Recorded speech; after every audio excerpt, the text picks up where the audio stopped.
Do not change the channel. Your eyes are not broken. Chef Chris is not here today. He's out running errands, getting ready for our trip to Spain.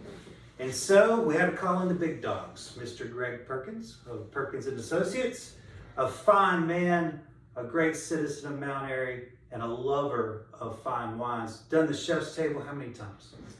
Dozen? Probably 12. Yeah, I would say so. Yep. Conservatively. Of course. Which if you've never done a chef's table, it's one of the most unique dining experiences you'll ever have. So if you've never been to a chef's table at Old North State, make arrangements. No matter where you're at, come here and do a chef's table. I promise you, it will be one of the greatest dining experiences you've ever had in little old Mayberry. We're very fortunate to have that here. We really are, and you have to have a crowd that will appreciate it. Sometimes that's the biggest challenge is finding interest. We don't necessarily. We've had people come from DC and Miami and all over the place. In Indianapolis, about 2 weeks ago, we had. So people come from all over, but it's not just people from all over. We have a lot of support from our locals. So Mount Airy people eat well. They're not just eating those pork chop sandwiches. Oh, and I would tell everyone, if you come to one, come with an open mind, an empty belly, and probably need a driver. Don't pregame. Whatever you do not pregame. Until you've done it once, you're gonna need to know your limitations. This elbow, I have a problem with it. Pours too much. Well, my name is Ed. I'm the somm here. Chef Chris is not here, and we are at Old North State Winery. Of course, we make wines here. We support the farmers and the wineries of Yadkin Valley. We think it's very important to know the wines of the world, however, so that we know why Yadkin Valley wines are important. And it's all boats rise. You need to be in tune with all the wines of the world. Would you agree? You do. You want to take a peek at that? Well, the cork is not stored laid down, was it? Well, it was, but that is not real cork. So that's why it fooled you. It looks like you didn't see the stain on there. It's plastic. Mm-hmm. So it's kind of surprising coming from a French, but I will say this: I've had a lot of corked wines from French wines, from French descent rather. So maybe they're just trying to protect their product. We've used them on and off here at Old North State. I wouldn't say exclusively, but we have used them at times. Really what that tells me is they're just trying to protect their product with the plastic cork there. And they do have the ability to age with those. They are somewhat porous, and I believe they can actually dial in the amount of oxygenation that's going through those kind of imitation of a cork. So there's still ageability is what I'm trying to say. You're still in a dark glass to protect it over time. Still nice, nice little, what I would say is a nice bottle for what I would call kind of a mid-level wine. We are in Faugeres, and Faugeres, that happens to be in the Languedoc. This is the Rousson, and this is an area that is known for Grenache, Syrah, and Cinsault. Carillon. We have Carillon in this one. You also see other like Mourvedre, things of that nature, and Carillon, Cinsault. You'll see all those 5 grapes there. If you've ever had a Rhone wine, this is not terribly far from there. It is definitely not in the Rhone Valley, but not far. Similar climates. We are seeing here in this region a little bit of mountainous, and and I want to make note that here on the label we do have a representation of the Clos, which when you have Clos on your wine, this is the Clos de Murettes. That's the name of the farm or the winery, the vineyards rather, and they have to be surrounded by a stone wall to get that. And that was originally set up, I believe, by the monks that did that. They divided out their property. And so the Clos, people think that's just a word, but it actually means that there's an actual stone wall around the property, which also means it's probably really old, because people really aren't doing that anymore. Really old is really good. That is the mindset. This is from Oliver Talifer, and this is like I said, we're heavy on the Grenache here, and it's not surprising when you see it in the glass. You're going to see, at first look, you might say this looks pretty purple. There is certainly purple from the, I would say the Syrah showing out there, but it's far more red when you really look at it. And that's Grenache, baby. When you see a lot of red in there, and let's look at those. We'll give it a swirl here. We'll give it about 30 seconds. We're going to see what these tears do. And my guess is they're going to be sluggish because southern France is smoking hot. And that means alcohol will be fully developed. It says 13.5. We'll see. It looks like it's running a little bit slower than that. And I can assure you it's a dry wine, so there's certainly no sugar in here. So what's making that run slow would be the alcohol. Slow tears with the absence of sugar means that there's high alcohol, or higher alcohol rather. So we did an Amarone last week and it was like 16%. And it was just clinging to the glass. So yeah, the tears did not want to go anywhere. So I think I did tell you that we're going to Spain on Sunday, and we're going to sneak up to Bordeaux for 2 days because we're so close to the southern border of France. So I'm checking, you know, those boxes. Going to Rioja. We're actually going to go to this winery, La Rioja Alta, which is one of the more famous wines. This Grand Reserve 904 is actually the number. This is 2015. It's a special selection wine. Chris got me that for Christmas, and lo and behold, I somehow got us a tasting there. I was really excited about that, so we get to tie it all together. So Spain and France is definitely on my mind, and I really want to share some of the wines of southern France and northern Spain, which we're going to taste next. We'll have Spanish wine. So if you dove in there, you got your nose in there? Well, you know, and this actually goes back to my wine tasting. I always try to taste first before Ed starts talking about it, so that his opinions don't pollute my thoughts on it, because otherwise I'm vulnerable to the power of suggestion. That is a fact. You don't want to so be a parent. when Ed tells me what I should be tasting, oh, that's what I taste. Yes, and you're never wrong what you taste. Don't, if you taste peanut butter, you taste peanut butter. Don't let anybody tell you, well, they can say they don't get peanut butter. That doesn't mean you don't get it. Now I'm going to be thinking about it is. Good. Well, that's what happens. and the whole wine tasting process, and if you saw me, I grabbed the cork, I smelled the cork. That's the first thing. So I once saw an Elton John thing. He was talking about in the old days in the 70s, how you listened to a record. He said you got the album out, you unwrapped it, you pulled it out, you read the lyrics, then you put it on. And so it's kind of that same process. And so for me, the cork, is I love the smell of the cork when it first comes out. And that tells you a lot. It does. It can tell you if there's a fault for sure. So I got a couple bottles up there from last week that were corked. And if you have a corked bottle, if you are able to identify that there's a fault in the bottle, you put the cork back in it and take it back. They will reimburse you for that. They should reimburse you for that. But it doesn't happen as often as one might think. And often, I'll be honest with you, sometimes people don't know it's faulted and they just think that's the way it's supposed to taste. Unfortunately, that's why we want to educate people on wine, so that you know when the wine is right or wrong, or what it's supposed to be. And so when you're drinking wines from southern France, you're always kind of in that Grenache Syrah plus some other great blend. Oftentimes it's called a GSM for Mourvedre. This is a GSC, of course. But you should be looking for medium kind of color, so you can almost see through it, but not. It's not going to be dark like a Cabernet. And you're going to probably have some high alcohol. Although this one reads 13.5, we're going to dive in here.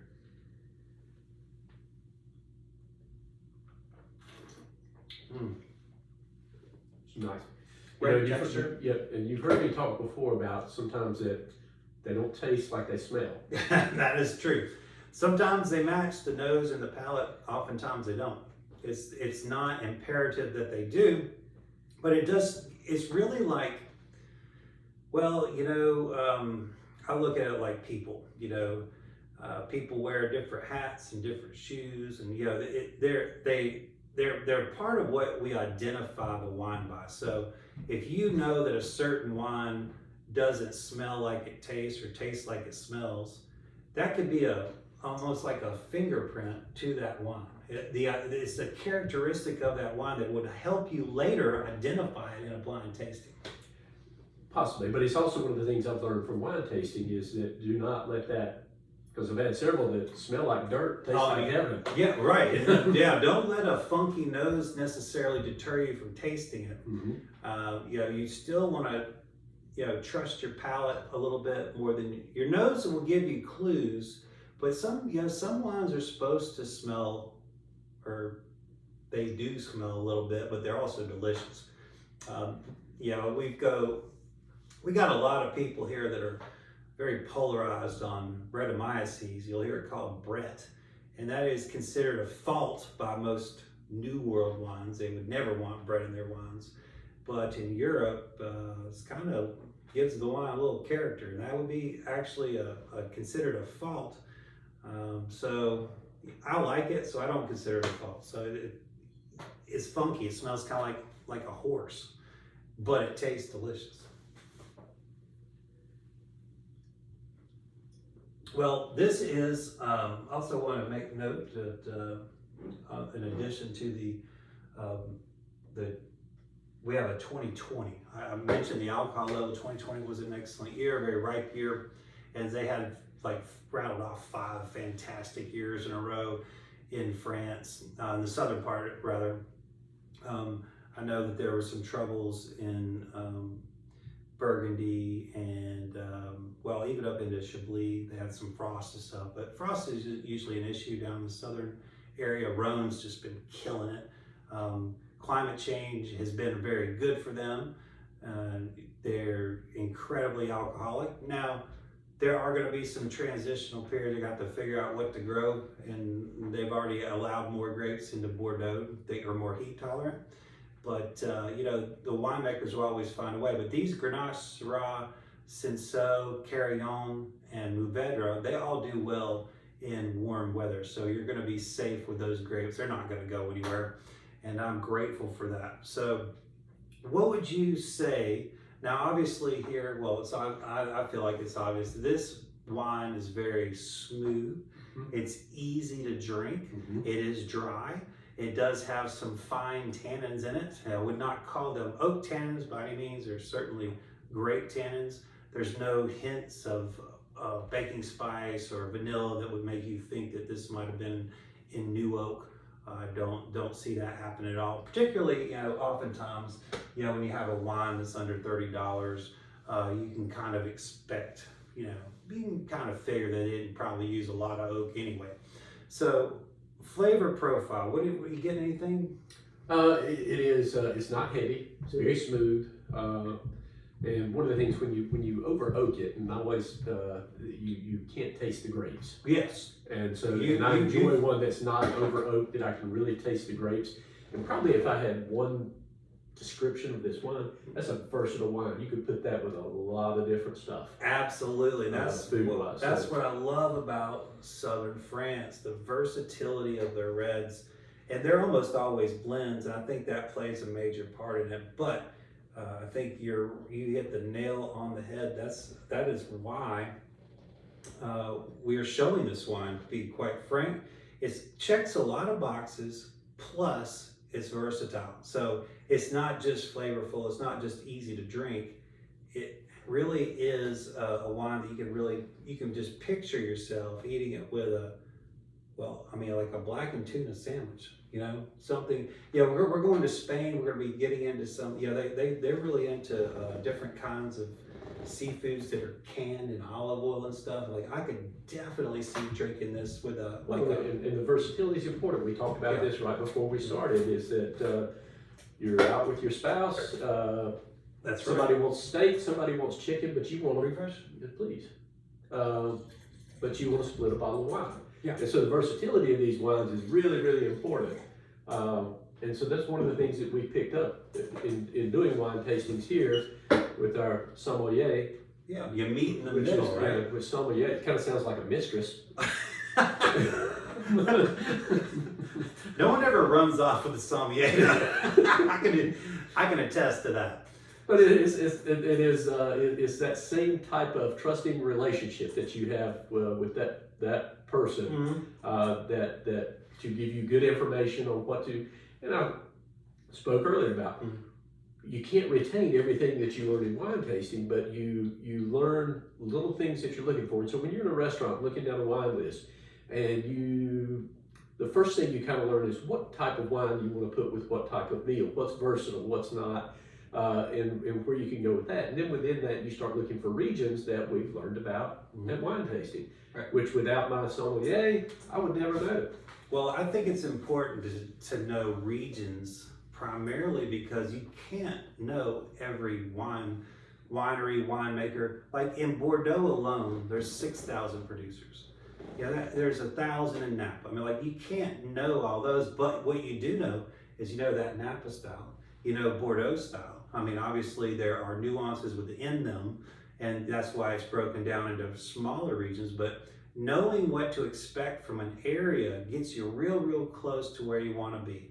And so if there's a certain flavor profile you're looking for, if you know that region's expectations, it's going to make it real easy for you, even if you don't know the name of the winery that is on the menu. And you know, I swear the thing that keeps people from wine is just the not knowing.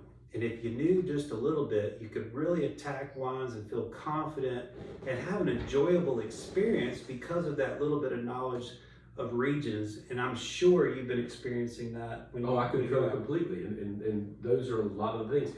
And it's very intimidating when you're in a restaurant and they give you a book, 20-page wine list as to, golly, what am I going to pick? What am I going to drink? And those are some of the nuggets of knowledge that you have. And a lot of times you may not remember that, but you'll look down through there and you're in Rosés or Chardonnays or Cabernets or whatever it is, and you decide type of wine, this is what I would like, and you come down through there and then you find something that works from a region you recognize, or it may be a winery that you've recognized that you've had before. Right. And then you're able to confidently order that wine at a restaurant. And it's a huge help, especially if it's been a long time since we were there, but if you were single and you're trying to impress a date. That's a great way to do it. Yeah, that's a great way to do it. I have done well in life with the ladies. Thank you, ladies. I appreciate y'all. So, well, or poorly, depending on depends on how you look what your perspective is. If it's volume, I've done well. You know, what you deem as success.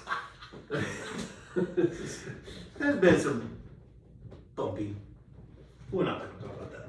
Yeah, neither of us want to go there. So this, if you like red wines that are not over the top, but also not wimpy, this is going to be a great selection for you. This is a great transitional wine if you're what I call a wine drinker in training. And unfortunately, you know, the kind of the tier of wine experiences here. You started out on Boone's Farm. Oh, that's a fact. And then you maybe moved up to White Zinfandel. Yep. The Franzia. Sutter Home. Yeah. And then as you evolve in your taste, and what you will typically find is over time, the things you like will suddenly become too sweet for you. Yeah. And then this is a great transition to train you for a Cabernet or something bigger, bolder. And you'll, you know, get your foot in the door. It does. And so the first time you ever, you know, if you've never tried other wine and you have a good Cabernet, you're probably not going to like it. But it's a big step up. It is a big step up. If you've transitioned through some of these and evolved through that, your taste will get to where that Cabernet is fantastic. And you'll understand it, be able to understand why people like it so much. One of the things I want to make note, what Greg is saying, is that this wine is fruity. It has a lot of fruit, cherries and berries, plums. The fruit here, remember, your entire life eating fruit is sweet. So it gives you a psychological thing that even though you're drinking a very dry beverage, the memories of those flavors trigger the sweetness in your brain, even though you're not tasting sweetness on the tongue. So that is a great way to transition into dry wines, is find one that's fruity. And this is certainly that, in a good way. I'm not saying it's like bubblegum fruit, you know, it's not candy fruit.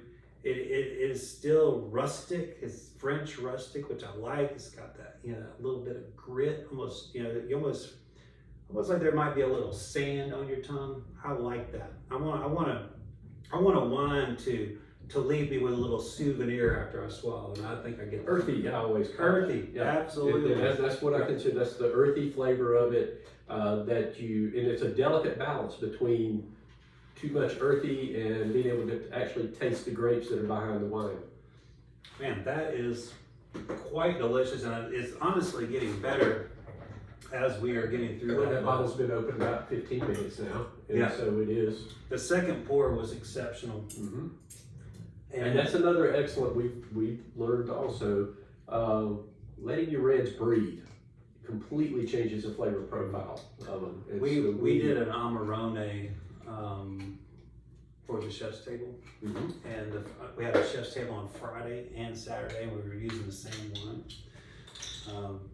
And so I opened it an hour before I served it, and I wasn't happy with it. So the next night on Saturday, I opened it 3 hours before and decanted it, and it made a big difference. Amarones are a very big wine. This one happened to be a 2019, and we're in 2024 if you're watching this video. And so it has some age, but not what I would call a lot of age. Amarones are huge, and by the nature of the process of raisining, the wine makes very big, bold flavors and high alcohol. So they need a little air on them. And, you know, like, I think that's a great tip. You can't hurt a red wine, I don't think, by decanting it. I mean, I don't think so. you definitely don't want to do it with your bubbles. You'll destroy all the bubbles. But now this is what you were looking for. Exactly. This is the cork that he was yearning for, that it was laid properly out on the side. We have the beautiful Rioja emblem, which I will be there in just a few short days. Now this is from Finca San Martin, or Martin, I guess would probably be the more appropriate pronunciation. This is Rioja. Rioja, of course, we are in the northern tier of Spain, just below the border of France and off to the west a bit. And a really classic label. I want to make note here that we have crianza. Crianza means something in Spain, and in Rioja it means you have to have at least 12 months of oak and 12 months in bottle before release. So you're guaranteed 2 years before it's even released. And this is a 2019. So we're gonna see the difference between a red with neutral oak, and now we're gonna dive into one with most likely American oak, but modern day Riojas are starting to use more French. I'm not a fan of that process because I think American oak makes Rioja. That and the grapes, of course. So what we have here is Tempranillo. Tempranillo is what makes Rioja, in my opinion. And we are looking here to see a little bit of color. It's kind of a medium plus, and probably leaning towards purple. There's certainly some red in there, but I would say leaning more towards purple. But certainly heavier than the previous one. Yes, way heavier. On the nose, you're gonna notice right away a stark contrast. We've got, like you stuck your nose in a barrel. It's like fresh cut wood. Mm-hmm. If you've ever been around a sawmill, if you've ever split wood for your fireplace, you're gonna get it on the nose here. And you know, we are slicing American wood here for our fires, so this reminds me so much of American oak. From cutting it, I feel 100% confident they're using American oak in their wood. You're going to get notes of what? Is there anything you want to pull out? From a nose standpoint, this one's a much earthier nose. Sure. Not nearly as much of a, you don't smell the grapes. You don't smell the grapes here. You don't smell the grapes in the glass. Agreed. Haven't tasted it yet. One of the things I would add is if you're ever somewhere and you see Rioja as a region It's a region. yeah, you cannot go wrong with that. That's a fact. It's a wonderful region. It's the pride of Spain, and I cannot wait to put my shoes in the soil and get down and dirty with some of the greatest wines on the planet, for sure. So one thing I want to make note here, one of the calling cards of American oak, and I think it's all over this, is coconut. And I'm getting a ton of coconut on the nose. Like suntan oil coconut, not like a fresh cut coconut.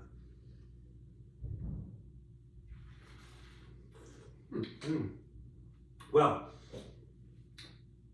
texturally wise, it's about a medium weight. It's not real thick or viscous. Maybe even slightly a little lighter on its feet, but not much, than our Grenache blend.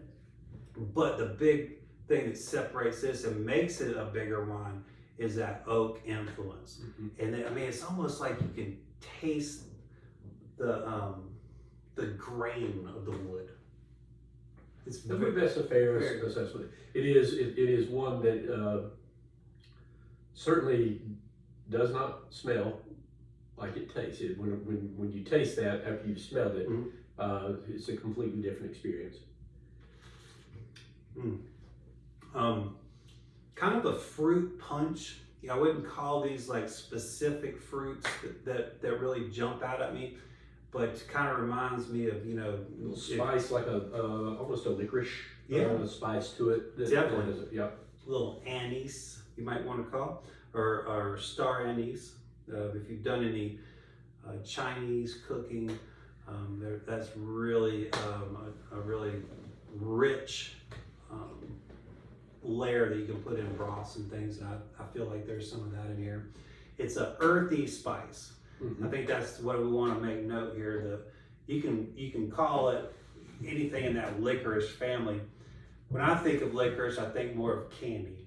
And so when I'm getting into this, where it's and I should clarify that too, because when you taste licorice, it's the anise is what you're actually. Oh yeah, that's true. That's That's true. But you know, my mom has anise plant. You know? And so to me, that is more like floral. Like, you know what I mean? It's more like nasally, where this is more like a spice. So like it's And that's what I think because you don't get it on the nose. Yeah. I get it on the taste. Agreed. Totally agree. And that is a beautiful thing. When you're talking this much about a wine, you know it's special because, you know, we got plenty to say about it. It must be complex. And that's a great calling card of Spain. But it goes back in that Rioja region, and you'll learn over time different regions that you can count on. Not that in the Bordeaux region are there bad wines. I'm sure they probably are. Definitely. But your odds are pretty good if you're getting something from the Bordeaux region that a restaurant has deemed good enough to put on their wine list. That's another good call there. You know, if you go, you know, restaurants are the place where wines really should be introduced to people. And so you're not blindly going to a shop and buying something you never had before. Try it at a restaurant, and then you know you like it. You know, or try it at a friend's house or that already has it and knows it. But it's just so much easier at a restaurant. And with these great by the glass programs where you can go in and get a glass of Zinfandel, a glass of Pinot, you can learn at a fraction of the cost without rolling the dice so much. When you're just randomly pulling bottles, you get home. You don't like the wine, your whole night's screwed. That's pretty much it. And it is, it's if you go to a restaurant, that wine list, they've chosen to put that on their wine list. So somebody else has done the dirty work for you. Because how many crappy wines do you guys have on your wine list? We don't have many. See, there you go. But boy, I can safely, if I'm in Old North State, I can choose anything off there and feel safe that I'm getting a good wine. I can tell you, I've tasted a lot of crappy wines to whittle it down to the right wines for our list. Yeah, you're out there taking bullets for the rest of us. I do it for you. Yeah. Man, I had a chance to go to another tasting, but I'll be in Spain. So I'll just have to drink more wine in Spain. Yeah, I go to as many of the trade shows as I can, take diligent notes. You know, there'll be 100 plus wines. So I really do, I think it's really important to get out there and taste all the wines. Doesn't matter price points, doesn't matter if it's yellowtail or whatever it is. Every wine has a chance to be great. And if you're judging a wine without tasting it, you're just cheating yourself. When my mentor, Dan Nelson, was blind tasting me on some really high-end wines, he stuck a Dark Horse Sauvignon Blanc, which was like $9 in the tasting, and it held up to the caliber of the other, $100 wines. That was a particular vintage. I wouldn't bet my paycheck that it was great every year. It might be. I haven't had it every year. But the point is that you should never dismiss a wine unless you yourself has tasted it. And remember, we all taste differently. There's not one, and we have our individual fingerprints, we have our individual taste buds. No one is going to taste things exactly the same. And all smells and tastes are memory based. You can't describe something that you've never had. That's a fact. Yep. If you've never had peanut butter, there's no way you can describe peanut butter because you haven't tasted it. Yep. So if there were peanut butter in here and you hadn't had peanut butter, well, you wouldn't know what I was talking about. Like, I don't get any peanut butter in here. Well, he's never had it. So if you want to taste more, you want to be more descriptive about your wines. You want to, maybe not just to talk about it, but just for you yourself to kind of unpeel the clutter in the glass. There's something good in there that you like it, but you just can't put your finger on it and what to call it.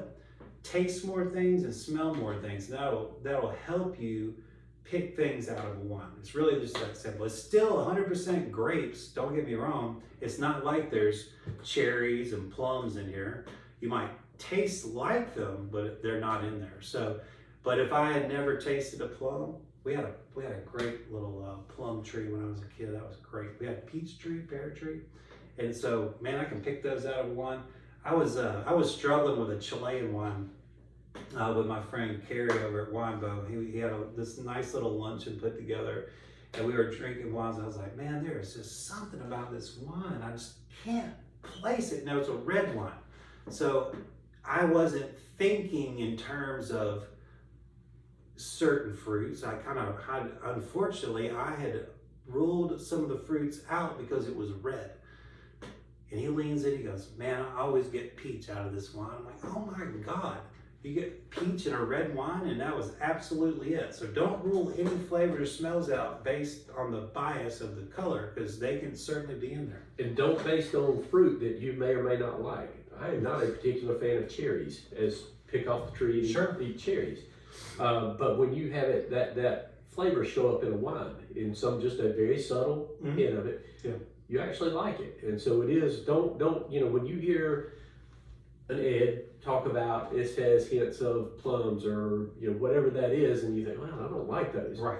That's going to be a completely different experience in a wine glass than it would be if you're picking them off the tree and eating them. That's some really good insight. A lot of, I don't always think the way everyone else thinks, and that is certainly something, because I like everything, so I don't have any aversions. But yeah, if you don't like cherries and someone says this has hints of cherry in it, it doesn't mean it's going to be like drinking cherry juice. You're going to be safe. It's just another layer of trying to explain all these things. The complexity of the wine as it presents to you. Yeah. And that's part of the game. Is just, tasting that, and just like you, I taste something that I'm familiar with. What is that? What's it bringing to me? And ultimately, it really all boils down to, did you enjoy it or not? You don't have to describe it to like it. Yeah. But it's just fun to, when you're like, if you're going to tell someone about it and they say, well, what does it taste like? You're like, I don't know, it just tastes good. Well, we figured that much, but can you elaborate a little bit? And just having 2 or 3 terms that you can pick out of a wine. For me, I tend to lean heavily in my descriptions toward the weight or the texture of it. I don't think many people do that because it's not really that important to them. But to me, because I have to pair so many wines with Chef Chris's food, weight of the wine and texture of the wine is a key component to our wine pairings. So I have to be really careful with that part of the wine, not just the flavor profile, but the texture, weight of it. So it's really forefront of my mind. But I would say that might not be that important to you or someone else. Well, in the implementation of food, there are wines that are a great pleasure to drink without food, that you just love them. And maybe with a certain food, not so great. And then some that by themselves, but with the right food, and we learned this a lot at wine tasting, because when you first started, each wine was paired with a certain food on the plate. Then you started kind of changing and say, let's try this with different things, which was good because you do start to see what foods can work with what wines. What foods can work with wines you never thought they could work with, and then you also find the combination of a wine and a food that you go, oh no, that doesn't work at all. And you'll remember that. You'll remember a bad pairing over a good pairing. That was the whole reason why I wanted to shift away from that, is because I can just cherry pick and give you like, do this, do that, pair this, pair that. But if you yourself taste an off pairing, you will never make that mistake again. You learn more from your mistakes than your successes, I believe, because they're more memorable. Like, I don't want that to happen again. And that's why, tasting the wrong food and the wrong wine together is beneficial. And psychologically, I'm a very organized person. If you watch me eat, I eat one thing at a time. And so the way you were set up before played into my psychosis, so to speak, in terms of here's a food, here's a wine. Your personality was perfect. That fit me. Then but I'm an instruction follower, so when you said no, try each one of the foods with each wine. And so I do that. And if you look at my plate, you'll be able to tell what I found to be the bad pairing. Because there'll be one small bite off of whatever made the bad pairing, and we'll save that for whatever wine it works with. Because I know I have faith in my sommelier, that there's a good pairing in there somewhere. It's got to be in there somewhere, right? It's like panning for gold. If you sift through enough mud, there's a nugget there. That's right. That was a great analogy. I really like that. I got to tell you though, I don't know if I can get enough of this wine. I already poured mine, so I didn't. Cheers. Cheers. Here, you better. You got. I'll get this up. Yes. For the video. For the video. Because I'm sure everybody said there, the guy, he poured his own wine, he didn't pour Ed any. Man's thirsty.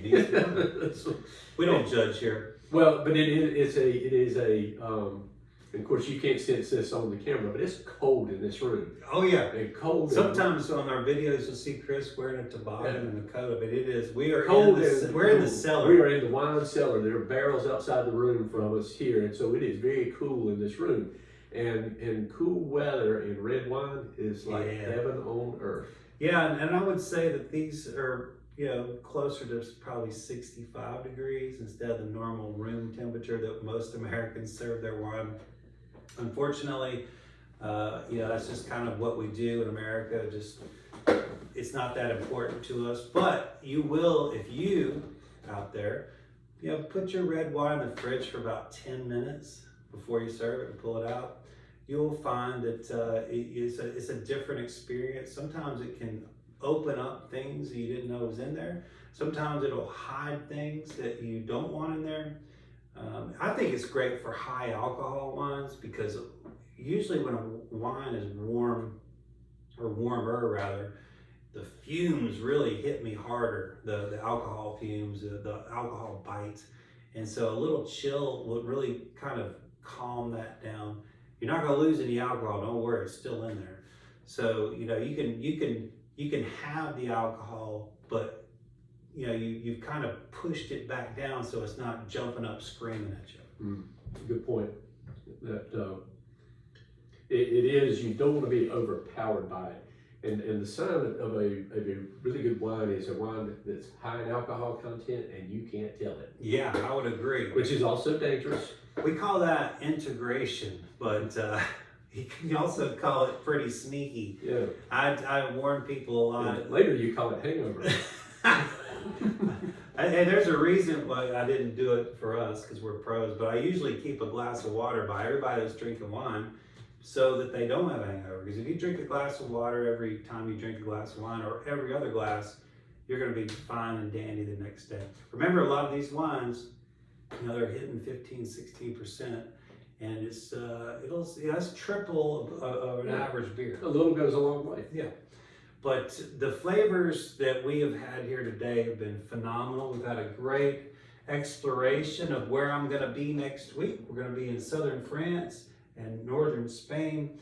I think these are great examples of what that part of the world has to offer. And of course, if you want to try some of our Old North State wines, come on in anytime. We've got some new Tanat in that I'd like for y'all to try. And there's always something new coming in. It's going to be a big year for us. And we just love learning from the best wine producers in the world how to make wine here in North Carolina. We are just babies. We're new at it, but we want to honor the great winemakers and regions of the world. Is there anything you want to shout out? You have some friends or family out there? You're new at it, but you're good at it. Yeah. You don't I like that. Yeah. You don't have to be old at it to be good at it. Mm-hmm. And so that is, I'm very appreciative of what you guys offer here and what it's been able to teach us about wines and be able to share it with the rest of the world with those things. So it is, we're very appreciative. Not only that, but the chef's table, everything that you guys bring to our little town. Well, we do it out of pure joy and love, and we're passionate about food and wine. We hope you are too.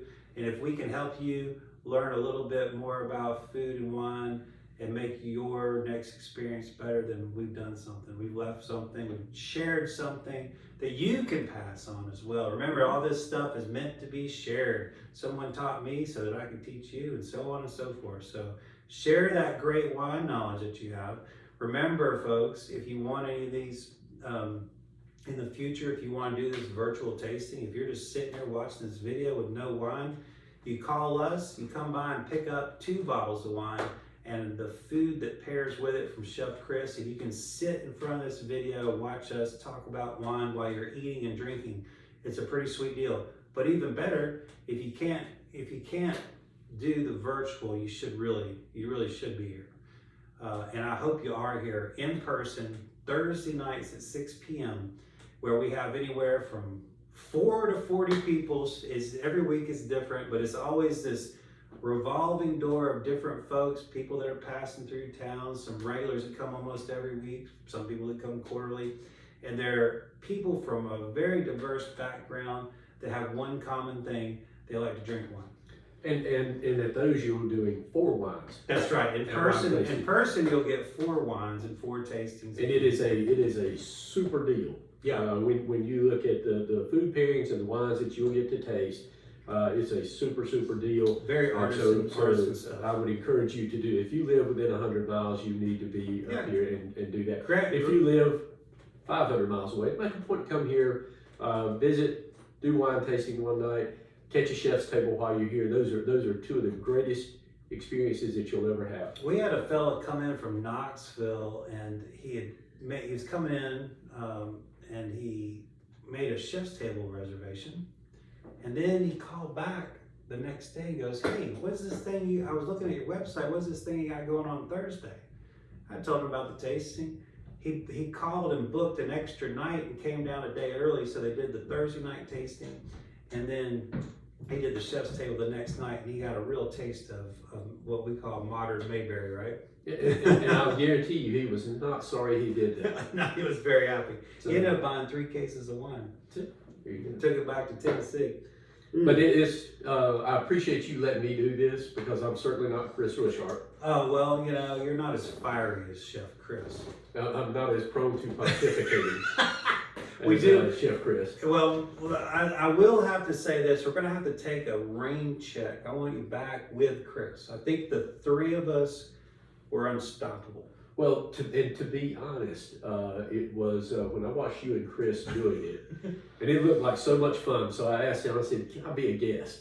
on there. And so when you watch Chris Wishart doing one of these, Now you're sitting in the man's seat. You know and what I he does. feel I'm not worthy. I'm not worthy. We've had a couple guests before, but with me and Chris, and so they tend to clam up. So I think this actually worked out well because you can take half the load of talking, and you're very well spoken, and I appreciate it. You make a great co-host. Well, I've been trained by it. So yeah, if you'd have had me on here 5 years ago. It's good. Yeah, it would have been a completely different. How is it? Yeah, Good. I like it. Oh, it smells funny. Yeah, I don't know. I keep. I would be remiss not to bring up. I always tell Ed at wine tasting, I'm issuing the Boone's Farm Challenge, and the Boone's Farm Challenge is he pours Boone's Farm in our glass, gives one of his soliloquies about the wine, and see if he can make us go. Oh yeah, this is great. Yeah. Yeah. Oh, I can't believe I missed out on this. What region is this from? Strawberry Hill. Well, thanks for tuning in and listening to us share our thoughts about these beautiful wines. And we hope that you get to taste them very soon if you're not already. And remember, we do this all the time. We do over 100 wines a year in person, 50 on video. So check us out, like us, share us, etc., etc. Spread the word of delicious wine. Cheers. Cheers.